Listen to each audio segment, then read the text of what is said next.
Ladies and gentlemen, postmodern neo-Marxism is a crazy idea that Jordan Peterson likes to go a little wacky on. I'm not saying made-up words generated by postmodern neo-Marxists, because I despise everything they stand for. And so in this video, we're just going to cut through the garbage, cut through the BS, and I'm going to pull up the quotes of the postmodernists, pull up the quotes of the Marxists, and you can decide for yourself whether or not postmodern neo-Marxism is a real thing. Hint, it might be. All we're going to do in this video is evaluate a philosophical equation, simple one, which is postmodernism plus Marxism equals postmodern neo-Marxism. It's that simple, ladies and gentlemen. It's that simple. So the first part of the equation, postmodernism. There's only two things you need to remember with postmodernism. Two things, ladies and gentlemen. The first is postmodern art. If you can understand postmodern art, you understand postmodernism. Okay, what is postmodern art? Well, everyone's seen the banana duct taped to a wall that sells for $1 million, or someone pisses in a bucket and puts it in a museum and calls it art, and that sells for $1 million. And people think, well, that's kind of a pretentious, weird, super in-group esoteric commentary that these, rich people like to engage in and pretend there's a lot of meaning to. It's like, that's exactly right. Because the message, the reason it's called postmodern art is because it perfectly encapsulates a core concept in postmodern philosophy. And that is that there is no such thing as truth. There's no such thing as true art. There's no such thing as true goodness. There's no such thing as true evil. The central argument that was made by Foucault and postmodernists was that there is no natural essence to anything, that everything is a social construct. Truth is a function of power. That's the second main postmodern point you need to remember, right? The only reason we think that the Mona Lisa is good art, or that, the only reason that you think that your favorite song is good art is because society socially conditioned you to believe it was good. There's nothing inherent about art or the music in and of itself that speaks to you on a deep level. That depth is merely a socially constructed illusion.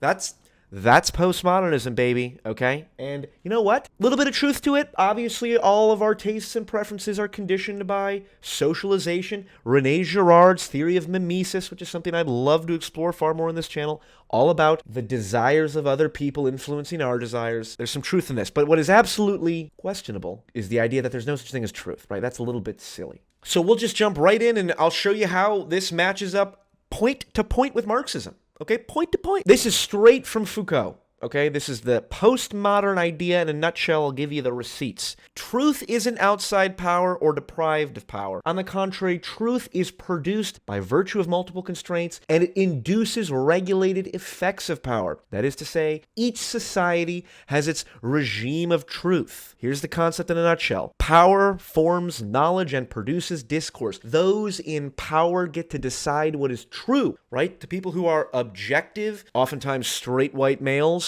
those bastards, they're the ones who say my point of view is the objective one, but they can only posit their objectivity as a function of their patriarchal power of which they are dripping with. And again, there's some truth in that. The powerful media companies get to control the narrative, so who's to say what's true? It's kind of a function of power. Absolutely truth in this. Okay, ladies and gentlemen, we're not here to just cast stones, okay? But here's the crux of the issue, because listen, people say postmodernism and Marxism have got nothing to do with each other. And let me tell you why that's simple. I'm going to pull up a little quote from my friend Karl Marx, and let me drop this here. The ideas of the ruling class are in every epoch the ruling ideas. In other words, the class, which is the ruling material force of society, is at the same time its ruling intellectual force. The class, which has the means of material production at its disposal, has control at the same time over the means of mental production. Now let me pull up my camera here so you can see my face as I emphasize this point. These are the same idea, okay? Power forms knowledge and produces discourse. The class, which is the ruling material force of society, i.e. those ones in power, have control of the same time over the means of mental production. Ladies and gentlemen, it doesn't get any simpler or more straightforward than this, I'm telling you. Okay. But Paul, how does any of these old white men have anything to do with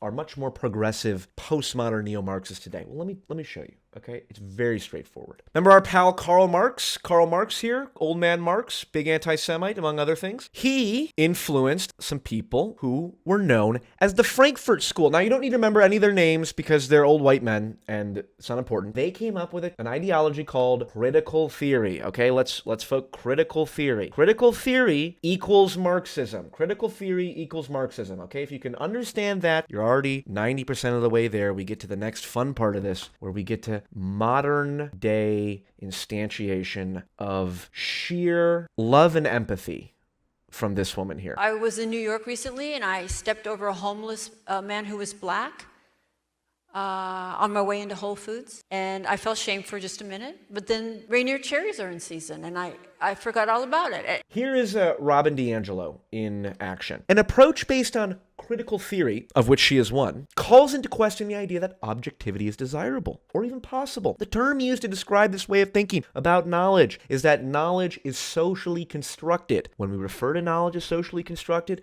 we mean that knowledge is reflective of the values and interests of those who produce it. Does it get any more postmodern than that? Those who produce knowledge that is reflective of the values of those producing it. That is a regime of truth. If there was ever a Foucauldian idea born out into modern culture, let me tell you, but if you don't believe me, let me make it even clearer, okay? I'm gonna pull out the nuclear bomb, ladies and gentlemen. Lo and behold, are you prepared? This is Kimberly Crenshaw, the founder of not only intersectional theory, but critical race theory, the same critical race theory you hear on the news. This is her, and this is what she wrote. I consider intersectionality a provisional concept linking contemporary politics with, what is it? Postmodern theory. Ladies and gentlemen, it doesn't get any clearer than this. Postmodern Neo-Marxism is as straightforward and as American as apple pie, okay? Have you heard the term intersectionality? Have you heard the term critical race theory? You are talking about postmodern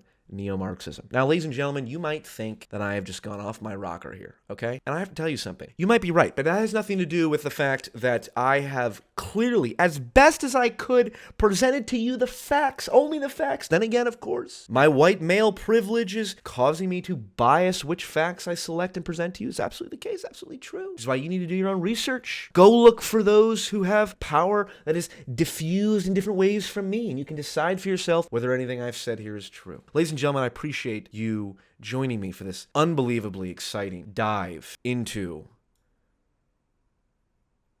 postmodern neo-Marxism and its relationship to modern culture. Ladies and gentlemen, good luck and Godspeed.